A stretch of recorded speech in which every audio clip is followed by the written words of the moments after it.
The storm on Kepler 442b raged with the fury of a dying star, its crystalline rain cutting through the atmosphere like shards of broken glass. Commander Marcus Chun pulled his environmental suit tighter as he trudged through the alien wasteland, each step a battle against winds that could strip flesh from bone. The settlement's emergency beacon had gone silent 3 hours ago, and protocol dictated he should have turned back by now, but Marcus had never been one for protocol when lives were at stake. The Zephyrian colony he approached was nothing more than twisted metal and shattered biodomes scattered across the barren landscape. The elegant spires that had once housed thousands of the insectoid beings lay broken like the ribs of some ancient beast. Marcus activated his thermal scanner, searching for any sign of life among the wreckage. A faint heat signature pulsed from beneath a collapsed shelter.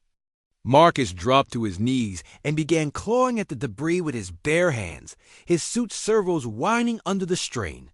The metallic fragments sliced through his gloves, but he didn't stop. He couldn't stop. "Hold on," he whispered into the howling wind. "I'm coming."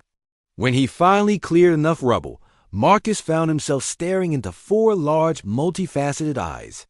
The young Zephyrian couldn't have been more than a child by their species standards. Its iridescent carapace cracked and dulled with pain. One of its 6 arms hung at an unnatural angle, and the delicate wing membranes that would one day carry it through the skies were torn and bloodied. The creature's mandibles clicked weakly, a sound Marcus had learned meant distress during his diplomatic training. Without hesitation, he scooped the alien child into his arms. The being was surprisingly light, its hollow bones built for flight rather than ground dwelling. But even so, carrying the extra weight through the storm would be nearly impossible. Marcus didn't care. He carried wounded soldiers through worse. The journey back to his ship became a nightmare of endurance. Each step was a victory against the elements and his own failing strength. The young Zephyrian drifted in and out of consciousness, its body temperature dropping, despite Marcus's attempts to share his suit's limited heating system. More than once, he stumbled and fell, protecting the child with his own body as razor-sharp debris rained down around him. His oxygen reserves dipped into the red. His suit's power cells strained under the dual load of life support for 2 vastly different physiologies. The logical choice would have been to leave the alien behind and save himself. Any rational being would have made that calculation. Marcus Chun had never claimed to be rational. "Stay with me, little one," he gasped, his breath fogging the inside of his helmet. "My daughter would never forgive me if I came home without you." The child's eyes fluttered open at the sound of his voice, fixing on Marcus's face through the helmet's visor. Despite the pain, despite the trauma of losing everything it had ever known, the young Zephyrian's mandibles moved in what Marcus recognized as the species' expression of trust. It curled its remaining functional arms around his neck, holding on with the last of its strength. That simple gesture of faith gave Marcus the will to take another step, and another dot by the time he reached his ship, the constellation's promise. Marcus was running on pure determination and the last fumes of his life support system. He collapsed in the airlock, the alien child still clutched protectively in his arms. As the decontamination cycle engaged, he managed to activate the medical bay's emergency protocols before darkness claimed him. Marcus awoke to the soft hum of the ship's medical systems and the gentle clicking of Zephyrian speech. The young alien slept beside his bed, its injuries wrapped in biosynthetic bandages, its wing membranes already showing signs of healing, thanks to their species' remarkable regenerative abilities. "The Harmony Keeper is awake," the child said in accented but clear standard, its 4 eyes bright with relief. "Harmony Keeper?" Marcus asked, struggling to sit up dot before the child could answer.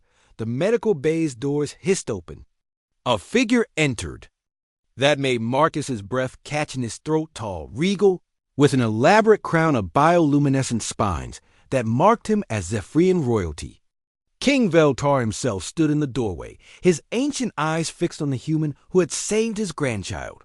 "Commander Chun," the king said, his voice carrying the weight of centuries. My scouts observed your actions during the storm. They expected you to abandon young Kithara when the burden became too great, as logic would dictate, as our own people might have done. Marcus felt heat rise to his cheeks. Your Majesty, the king raised one talon hand for silence. In our culture, we have a term, Velanath Era. It means one who carries light through darkness. It is a title reserved for the greatest heroes of our people. Today, I bestow it upon you, the first alien ever to receive such an honor. Kithara chittered excitedly, translating for Marcus. Grandfather says you are now family, true family, the kind that chooses to carry each other when the storm comes. Marcus looked down at the small being who had trusted a stranger with its life, then up at the king who had watched from afar as one human chose compassion over survival. In that moment, he understood something profound about the bonds that could form between species, about the universal language of sacrifice and love. It was nothing any decent person wouldn't have done, Marcus said quietly. King Veltar's mandibles moved in what Marcus now recognized as a smile. Commander Chun, that is precisely why it means everything. Outside the ship's viewports, the storm on Kepler 442b finally began to clear, revealing the first glimpse of alien stars breaking through the clouds. And in the medical bay of a small human vessel, two species took another step toward understanding that heroism wasn't about being human or alien. It was about choosing to carry each other home.